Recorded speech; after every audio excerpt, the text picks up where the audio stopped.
इस साल भी सूबे में कई बड़ी आपराधिक घटनाएं हुई। कुछ ऐसी घटनाएं थी जिन्होंने कर दिया सोचने पर मजबूर। कभी पुलिस अपराधियों पर भारी पड़ती नजर आई तो कभी बदमाश पुलिस पर भारी पड़े। नई सरकार जब वजूद में आई तो उसके सामने था एक बड़ा सवाल कानून व्यवस्था का। इन सवालों के साथ ये साल भी गुजर गया। हम आपको दिखाएंगे जुर्म और कानून से जुड़ी हुई हर बड़ी खबर इस खास कार्यक्रम में।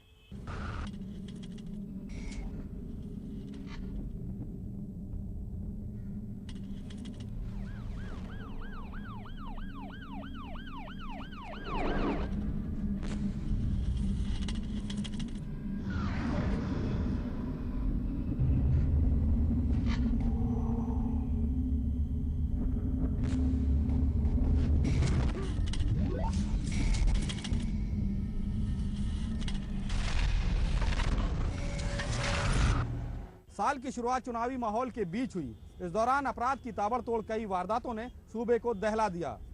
चुनावी रंग में रंगे प्रदेश को चुनाव आयोग ने नया डीजीपी दिया तो पुलिस ने एक के बाद एक 30 करोड़ से भी ज्यादा रुपए बरामद कर यह साबित कर दिया कि चुनाव प्रचार के दौरान किस तरह धन बल का इस्तेमाल हो रहा है।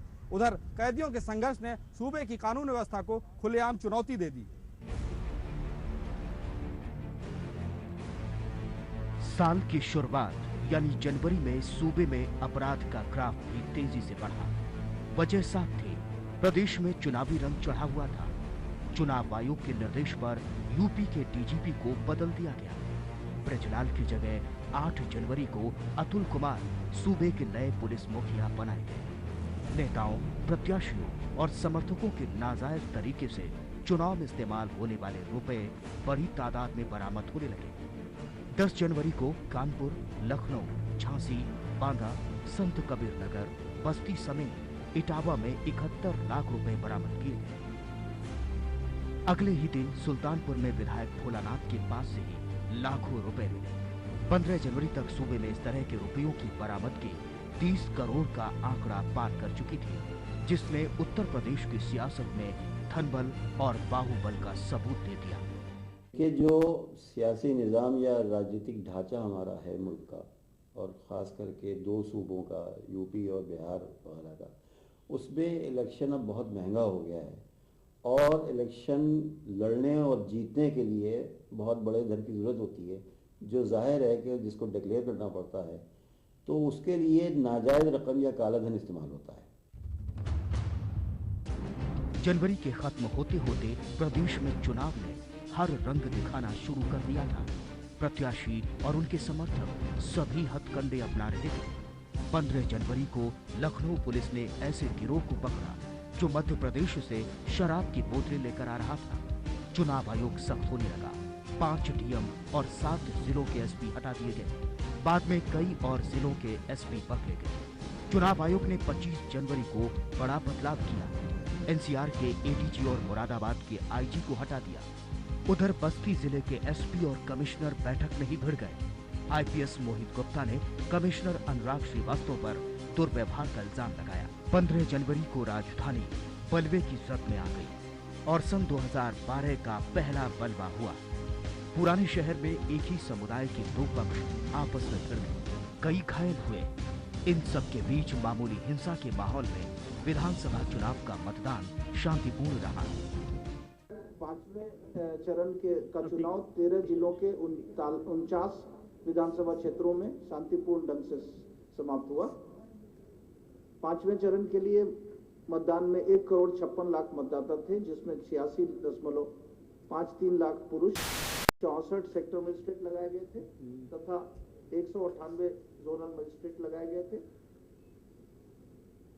कुल संवेदनशील पोलिंग स्टेशन 2104 चिन्हित किए गए थे एवं अति संवेदनशील पोलिंग स्टेशन 2256 चिन्हित किए गए थे। चुनाव चलता रहा, पुलिस अपना काम करती रही तो अपराधी भी उसे खूब छकाते रहे। लखनऊ में छोटा शकील गैंग के शूटर रुआब गिरफ्तार हुआ तो एनआरएचएम घोटाले के आरोपी अभियंता सुनील वर्मा ने खुदकुशी कर ली, तो लखीमपुर में भी स्वास्थ्य विभाग की लिपिक महेश शर्मा की संदिग्ध मौत हुई। लखनऊ के होटल में एक व्यापारी की संदिग्ध मौत हो गई, जिसे सीबीआई ने पूछताछ के लिए बुलाया था। इन मौतों ने कई सवाल खड़े कर दिए। तो स्वास्थ्य महकमे की मदद से सीबीआई तथ्य तलाशती रही। अच्छा, सीबीआई तो इस वक्त सारे तथ्य जमा कर रही है, हम लोग भी सारे रिकॉर्ड उपलब्ध करा रहे हैं।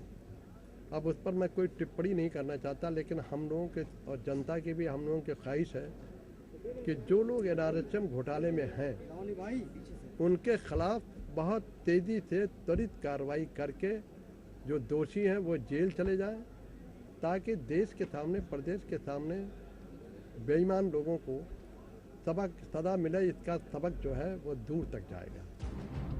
इस दौरान सीबीआई भी सक्रिय नजर आई। NRSM में पूर्व डीजी हेल्थ SP राम और सौरभ जैन को गिरफ्तार किया। शाहजहांपुर, झांसी और देवरिया में अफसर रिश्वत लेते पकड़े गए। बाबू सिंह कुशवाहा के ठिकानों समेत ताबड़तोड़ कई जगहों पर छापे पड़े। दूसरी तरफ जनवरी से लेकर मार्च तक कानून व्यवस्था की हालत कुछ ज्यादा ठीक नहीं रही। राजधानी में 2 महिलाओं की एक साथ हत्या, युवती के साथ दुराचार, लोरी में मां और 3 बेटियों का कत्ल, हमीरपुर, इटावा और जौनपुर में बसपाइयों को गोली मारी गई।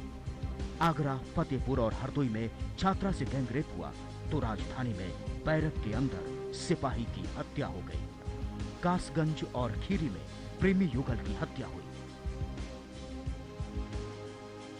कन्नौज में भीड़ ने चौकी फूंक दी। कानपुर में दारोगा की चौकी के अंदर ही हत्या हो गई। दूसरी तरफ पुलिस भी कई बार कटघरे में खड़ी नजर आई। जनवरी 2012 बदायूं में STF ने अपराधी की जगह किसान को मार दिया। जनवरी 2012 गोरखपुर में पुलिस कस्टडी में युवक ने दम तोड़ दिया। जनवरी 2012 शहादतगंज में चौकी पर पूछताछ के लाए गए शख्स की मौत हो गई। जनवरी 2012 सिपाही ने महिला कंडक्टर को पीटा। जनवरी 2012 हरदोई जिले में थाने के अंदर पिटाई से ग्रामीण की मौत। जनवरी 2012 को ही बांदा में सिपाही ने बारात पर गोलियां चलाई, इसमें 2 की मौत हो गई। फरवरी 2012 सीतापुर में पुलिस हिरासत में मौत पर हंगामा खड़ा हो गया। उधर 6 मार्च को सूबे में विधानसभा चुनाव की मतगणना शुरू हुई। झांसी में सपाइयों ने जमकर हंगामा किया। कई जगह चुनाव हारे और जीते विधायकों के समर्थक भिड़े। सीतापुर, अंबेडकर नगर, संभल, फिरोजाबाद में भी बवाल हुआ। मऊ में सीओ की जीप पर बम फोड़ा गया। पश्चिम से लेकर पूर्वांचल तक हर्ष फायरिंग हुई। मतगणना के बाद चुनावी रंजिश का दौर शुरू हुआ। 1 फरवरी वाराणसी जेल में संघर्ष, जेलकर्मी बने बंधक, आधी जेल पर कैदियों का कब्जा हो गया। 10 मार्च को बस्ती जेल में खूनी संघर्ष हुआ, गोलियां चली, बैरक तोड़ दिए गए, बाहर निकले कैदी और 1 की मौत हो गई। 16 मार्च रमाबाई नगर जेल में बवाल, बैरक तोड़ सिपाहियों को बंधक बना लिया गया, कई घायल हो गए। 21 मार्च मऊ जेल में कैदी की मौत पर बवाल हुआ, डिप्टी जेलर सहित कई घायल हुए, गोलियां भी चली। सरकार बनाते ही अखिलेश ने सूबे में नए डीजीपी के तौर पर AC शर्मा की तैनाती कर दी। साल की पहली तिमाही कानून व्यवस्था के मामले में कुल मिलाकर ठीक नहीं रही। संघर्ष और अपराध की तस्वीरें पूरे सूबे में दिखी। अपराधी वर्दी पर हावी होते नजर आए। इस दौरान अपराध का ग्राफ काफी ऊपर चला गया। साल की पहली तिमाही कानून व्यवस्था के मामले में कुल मिलाकर ठीक नहीं रही। अपराध और संघर्ष की तस्वीरें पूरे सूबे में दिखी। अपराधी वर्दी पर हावी होते नजर आए। यानी अखिलेश सरकार के लिए सबसे बड़ी चुनौती बनकर खड़ा हो गया कानून व्यवस्था का मुद्दा।